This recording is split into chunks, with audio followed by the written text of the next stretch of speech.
Welcome back to the channel, guys. My name is Gene. You guys are watching Lubed for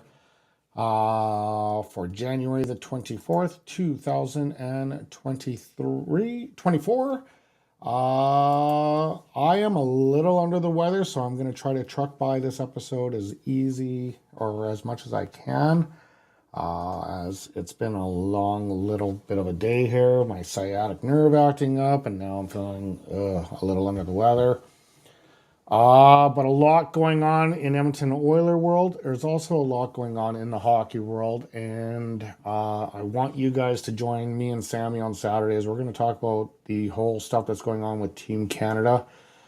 The 2018, I guess it is, the 2018 gold medalists, as there's a lot of stuff going on and developing as the Ontario police have asked certain players to turn themselves in. Sammy right now is working on getting that assignment going for the episode on Saturday, so we will give you more details about that. Obviously, here we talk about the Edmonton Oilers and strictly the Edmonton Oilers and how awesome they've been playing, kinda. As the last game against the Columbus Blue Jackets was a little rough, and they almost hung Stuart Skinner out to dry. He was able to get Grant Fuhr's, or surpass Grant Fuhr's winning streak record, but those first two periods were rough looking, and it was such a horrible turnover situation in most of that game that I actually added the turnover stat on this episode here. So, yeah, it wasn't exactly pretty. And then they play the Chicago Blackhawks next, which, if you remember a few weeks back, it wasn't a Picasso episode, which I'm hoping they'll learn from that going forward. Yeah, we'll see what they can do and what they can pull off, and if they can right their wrongs and have a much better game, because yeah, they came alive in the third period. The third period was good, but the first two periods were brutal, and even by Knobloch standards, they were brutal. All right, guys, let's dive into the game that was, as they did take on the Columbus Blue Jackets and managed to defeat them by a count of 4-1. Four of which goals happened to come in three of the goals came in the third period. A lot of turnovers, man. A lot of turnovers. So when I do the game breakdown here, we'll get into that as well. I'd like to pull up the scoring summary from that. Just give me 1 second. Coming on a little bit late here as a few things transpired. Okay, let's get into the scoring summary from last night here. As it started off with Warren Foegele at 7:30 of the first period, getting his 10th on the power play. You know what's funny is he's playing really good, and again, it's a contract year. I don't know. Sometimes that bothers me a little bit, how players seem to really perform on a contract year. Obviously, they want to get paid. I get it, but you know what? You should be performing well. I'm not really gonna say too much about Warren Foegele. I do feel he does bring it, and I just think he's getting a little bit of puck luck. The Blue Jackets would tie it from Voronkov, his 10th from Johnson, and that was at 15:25. So it would be a 1-1 game up until the third period. No goals in the second period, and that's when the Oilers would actually start playing really good. In the third period, Evander Kane scoring an absolute beauty to give this would be the game-winning goal and also the lead. Then Connor McDavid would get his 17th from Leon Draisaitl and CC, and then Holloway would get his second of the year from Connor Brown and Brett Kulak. What to talk about this game? Lots of things that I didn't really care for. I'm hoping the Oilers can improve on it. Fact is, they still have a streak going. It is now at 14 games. And we're going to also dive into the fact that Stuart Skinner broke Grant Fuhr's record for winning streak as well. Okay, the game breakdown. We're going to start off with shots on goal. It was actually 28-24 for the Blue Jackets. So they actually outshot us. Giveaways. I had to add this stat in there because this number is ridiculous. The Edmonton Oilers gave the puck away 26 times to the Columbus Blue Jackets 13. It was brutal watching some of these giveaways. They were flatantly horrible giveaways. I was not impressed with the game. I'm happy with the outcome, obviously. Not impressed with the game at all. The power play opportunities. The Oilers were able to get one out of two, which is decent. You know, if you're only going to get 2 power plays, at least get one of them, and they did, and they're so 50% on that. Again, the penalty kill. That is one of the Edmonton Oilers' biggest things lately, as they went 0 for 4 again, 100% penalty kill, and just absolutely amazing. Okay, face-off win percentage. The Oilers edged out the Blue Jackets 51% on the dot. And once again, Stuart Skinner, lights out amazing. 1 goal, 27 saves, 964 save percentage. So when I do the rig report, and I'm going to do that, I think, just as we get into February here, I'm going to try to actually change that rig report where it's not going to be for the full year. I'm going to try to get the month of January because there's been so many significant increases to the Edmonton Oilers game that I have to be doing my due diligence and try to show you, hey, look what they did this month. So I'm going to do my best to actually filter out those stats so that it only covers from January 1 to January 30th when I do that rig report. And in this game, by doing so, Stuart Skinner surpasses the great Grant Fuhr. Absolutely amazing with his effort here, as this is the 11th straight win for Stuart Skinner, and he's been lights out good, and especially in this game here, because I do believe his teammates kind of hung him out to dry a little bit. There were so many mistakes.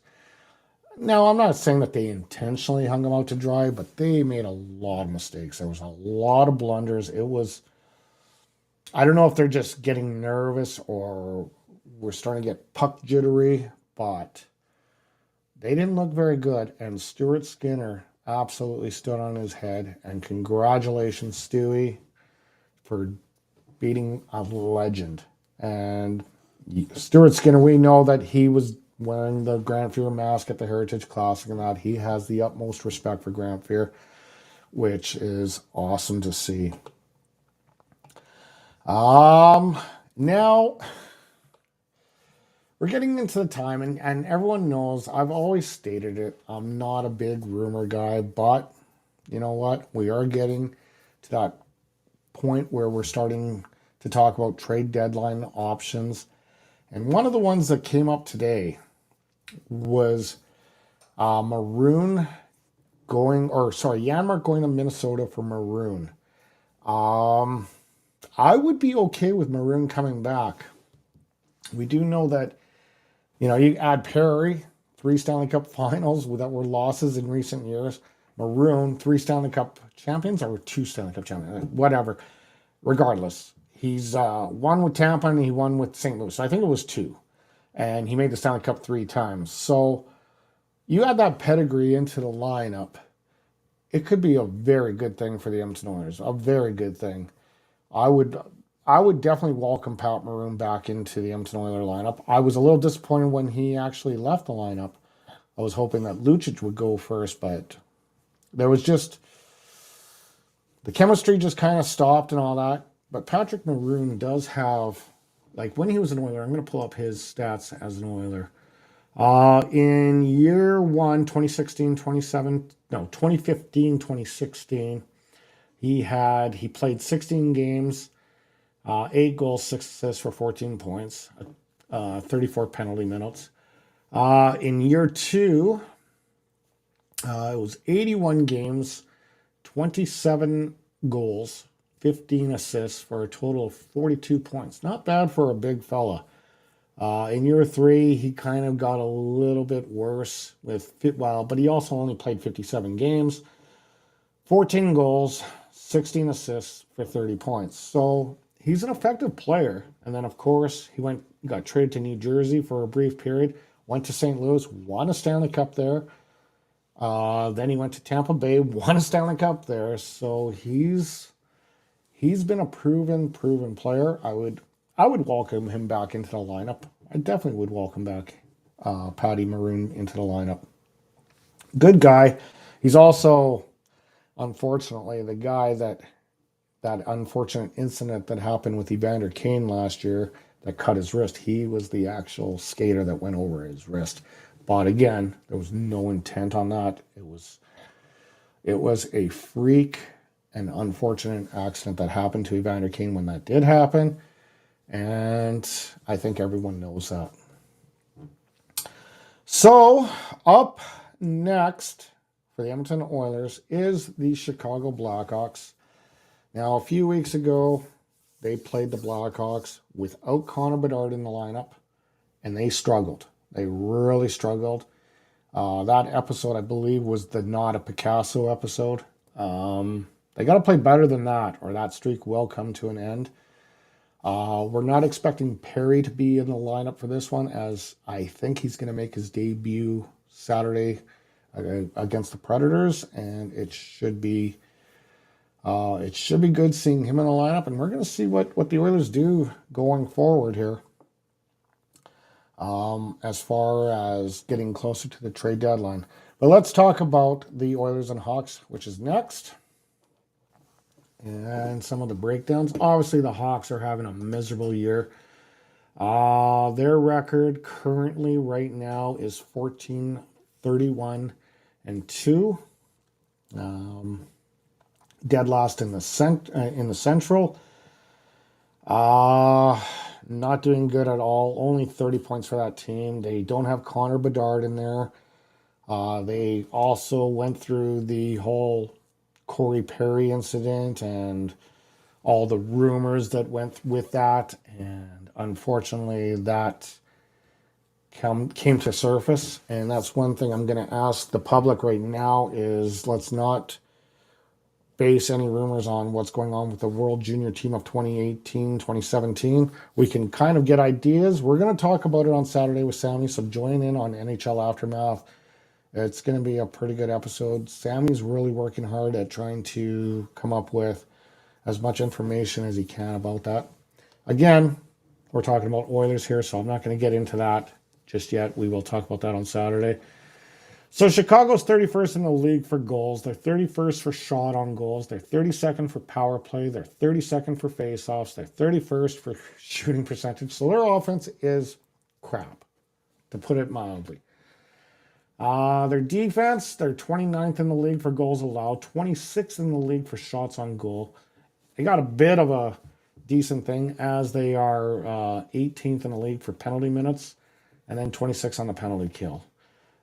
Peter Mrazek is expected to start. He has a 3.01 goals against average, 907 save percentage, 1 shutout.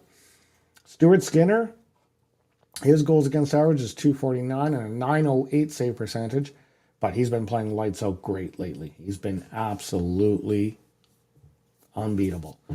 The last time they met was on January 9th, 2024, where the Edmonton Oilers beat them by a count of 2-1, but barely. This game will be in Canada on Sportsnet 1, so you can watch it. And that's probably about it.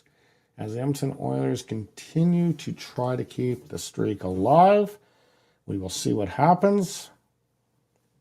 And if they can keep it alive and keep it going, this is I look at all the things going on with what Knobloch has done, with what Stewart is doing right now, with this streak. This is looking to be a very good year for the Edmonton Oilers, and I wonder if they'll get the crown jewel at the end of the season. Okay, guys, let's get into final thoughts, and then I can shut her down and wrap it up and maybe get some rest because I am feeling, unfortunately, a little under the weather tonight. So for final thoughts, the Corey Perry, era is about to come in as he is going to make his debut against the Nashville Predators. Let's give him a fair shake, guys. I know there's a lot of jokes now going on the internet and stuff like that, and I'm not going to say some of them because some of them are regarding with some of the rumors that happened with the Chicago thing. So I'm not going to get into that. We know that those were all false rumors. And we know that we shouldn't be making rumors, so let's not make rumors or assumptions on what's going on with the players that were on the 2018 World Champion, Junior World Champion team of Team Canada. We're going to get into that on Saturday with Sammy, as we're going to talk extensively about that and what's actually going on. So I hope you guys can join in. None of you guys chimed in for your comments tonight, so I'm going to shut her down right now, get some rest, get some tea and honey in me, and we'll see you, what is it, Wednesday? We'll see you Friday night. I'm going to try to come on at 6. The reason why I came on at 8 was I was expected to do overtime today. However, I did only work about half a day today because of how I was feeling, so I could have actually made it on at 6, but that being said, here I am at 8. I am going to try to be on at 6 again. I know I'm repeating myself over and over. But anyway, guys, I'm out of here. You guys have a great night. Enjoy the Chicago game, and let's make it 15 games in a row. All right, guys. Talk to you soon.